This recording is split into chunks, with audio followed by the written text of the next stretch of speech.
Pourquoi les prix d'abonnement s'augmentent-ils chaque année? Reste avec moi.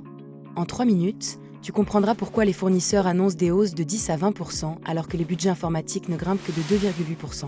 Suivons Lucas, jeune analyste curieux, qui va décortiquer le phénomène. Lucas ouvre le communiqué d'un fournisseur SaaS. En haut, il lit « Restructuration du produit » comme justification. Il note que les tarifs ont grimpé de 10 à 20% cette année, alors que les budgets informatiques n'avancent que de plus 2,8%. Chaque nouvelle version implique du code, des tests et du support, ce qui coûte cher. Mais pourquoi ces frais explosent-ils autant? Lucas consulte les indicateurs macro. L'inflation a grimpé, tout comme les coûts énergétiques, et chaque entreprise ressent la pression. Pourtant, les hausses annoncées restent entre 10 et 20%, bien au-delà de la croissance budgétaire de plus 2,8%. Il remarque que Salesforce et d'autres grands fournisseurs ont revu leurs tarifs pour tenir compte de ces facteurs économiques.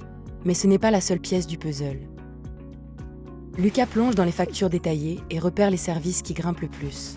Les ERP, les CRM et les plateformes de données affichent les hausses les plus fortes. Ce sont les applications critiques, le cœur même de l'entreprise, que chaque client ne peut pas se passer. Les fournisseurs les placent donc en première ligne de leurs augmentations. Mais pourquoi ces outils indispensables portent-ils le poids le plus lourd? En fouillant le tableau de bord, Lucas remarque que chaque nouvelle fonction DIA s'accompagne d'un serveur supplémentaire.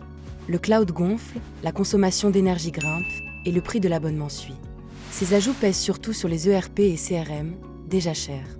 Mais pourquoi ces coûts explosent-ils surtout pour les outils critiques? Lucas voit les DSI, loupe en main, scruter leurs feuilles de budget. Leurs dépenses informatiques n'ont cru que de plus 2,8%, alors que les fournisseurs annoncent plus 10 à 20% de hausse. Sous la pression, ils négocient, auditent, mais les tarifs continuent de grimper. Alors, quel levier les fournisseurs utilisent-ils réellement? Après toutes ces pièces, Lucas comprend le vrai moteur, le modèle d'abonnement lui-même.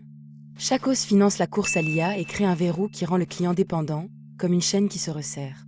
Le prix monte donc pour sécuriser des revenus futurs, pas pour couvrir l'inflation. Mais comment les entreprises peuvent-elles se protéger? On a suivi Lucas du premier indice de restructuration, à l'inflation, aux applications critiques, puis à l'IA et au cloud, jusqu'à la pression des DSI. Chaque étape a ajouté une brique au prix. Voilà pourquoi les prix d'abonnement s'augmentent-ils chaque année. Les fournisseurs empilent coûts et stratégies, forçant les entreprises à payer plus. Reste curieux, chaque hausse cache une opportunité sur le chemin. Voilà toute l'histoire, d'un seul regard. Maintenant, tu sais. Dessine-moi le monde.